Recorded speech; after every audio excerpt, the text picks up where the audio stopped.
Welcome in. Today we will be talking about the great debate of designations and how to take off linear fixtures. Many people out there are asking the question of how do you measure a designation, which the answer is you don't. And then a lot of people want to be able to measure the linears in some other manner. So we're going to go over everything, the do's and the don'ts. We're going to start with the don'ts.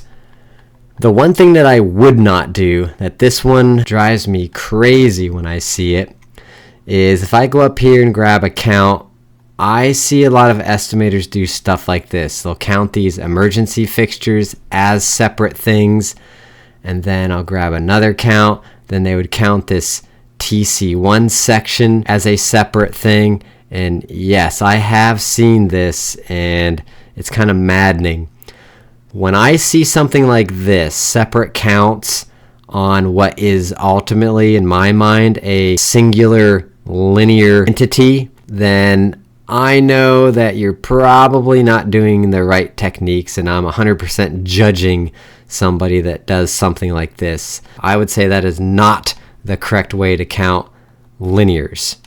I'm going to delete those. Then the other, what I call don't, is if I go over to Anywhere, I've got a job item over here. I hear people do this debate, so we'll do this TC1, take that over to measure it, and I'll just pick this one to measure here, like such. And I'll enter it, and then sure, I pulled off a measurement. It's 12.23 feet. And then the problem is, all right, that gives me some hours and a measurement, but then what do I do with the rest of them? I guess I could click this if it was me doing it, and then I'd probably add to it, do a disconnect point, and then I could just continue that measurement like such. And then I'll do disconnect point again. I'll do this one. Sure, I've got all of them successfully measured as a length, but over here, if we go to estimating, I've got 36 feet. But that really still doesn't tell me accurately, well, how many do I have though? So it's really not telling the full story. That's why I really have beef on this. Now, could you make a job assembly and then put this job item in there and do certain calculations? Yes, you could, but I still think it's confusing to tell that tale correctly that way, and you're still ultimately going to get some sort of run together overall length, which I still say is not ideal. For me, I'm going to delete that, never speak of that again. And then let's look at what I would say the correct way is. What I do is I'll go to the designations, and I have these built here. I'm describing what the fixture is here, including the length. What I'm doing before I get to this phase, if we pretend these weren't here yet, I'm actually going to live count. I'll grab the dimension tool, and I just get an idea of what these lengths are. I don't really care about the configuration per se yet, because I know that's just verbiage at that point. I just want to know how long I have to make it. So I'll grab the dimension tool here, go down through this part. For my sake here, I'd call that 12 feet, and we'll say that's 25 feet, something like that.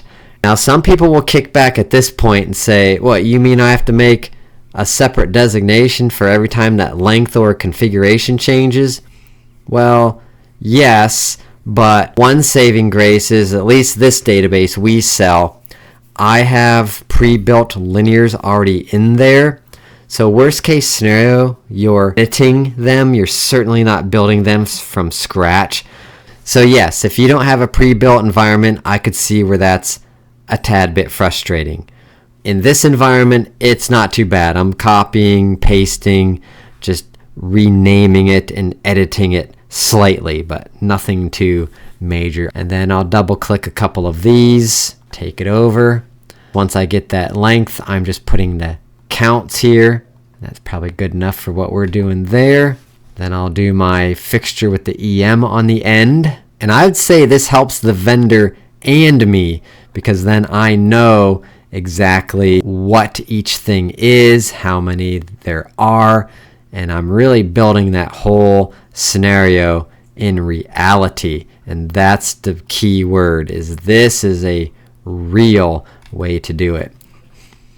I'm not faking anything. I'm not misinterpreting anything. It's all described correctly, built correctly, and I'm getting the proper amount of parts and pieces I need. Let's go look over here one more time. What we're getting at is, for an example, this 25-foot row. I think we can all agree it's not the same as this 25-foot row. What we're really getting at is this one is probably going to have a feed here on the end. It's going to have the feed for these middle normal sections, and then most likely another one on the end, since that emergency is broken up between that in the middle. So that's really what you have to know. In the case of this fixture, I would put 3 whips in here with it, 3 feeds. I would put labor to connect these together, however many times this one ends to be. This one I would have 1 feed, 1 whip, then connections to get that said length correct.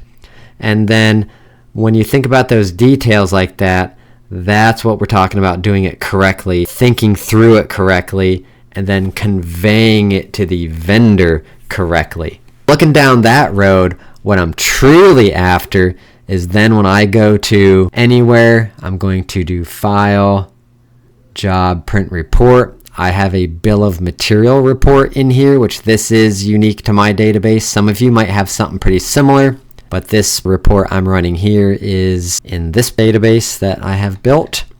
So let me zoom in on this. Now you see what's going on here is now I know how many fixtures I have of each instance of this configuration, so then they can figure out how many fixtures they need to hit that length, and they get an idea of the feeds since you're describing what that snapshot looks like. The other pro with doing it like this is I don't have just some random length here that's totaling up. I actually have the amount of fixtures. This total is accurate for fixture locations. That's important for reviewing certain things. I would say that's another bonus. You're not skewing how many instances of fixtures you have. So I like that. And hopefully that kind of sums up my stance.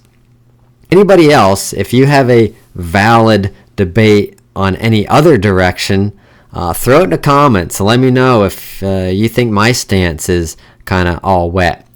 That's fine. I'm sure people do things differently, and maybe there is an angle that I hadn't thought through, but this is certainly the way I've adopted things over the years, and it works very well, especially for communicating, like I said, to vendors. I want to thank everybody that's been following the channel and subscribing. We're almost at 200 subscribers, which is crazy to me. I would have thought, well, maybe I'd get 30 or 60. Then when it went to 100, I thought, well, that's crazy. Then 150, and then we've surpassed that. So if you're watching and you hadn't hit that subscribe button, please do. Push us over that 200 mark, because I'm pretty sure we're close. I don't think we've quite reached it yet, but we're close. Help us out with that journey. And then if you're newer to the channel, I mentioned it on the way through in passing as I was talking, but our main thing is we do have an Accubid Anywhere database as well that we sell.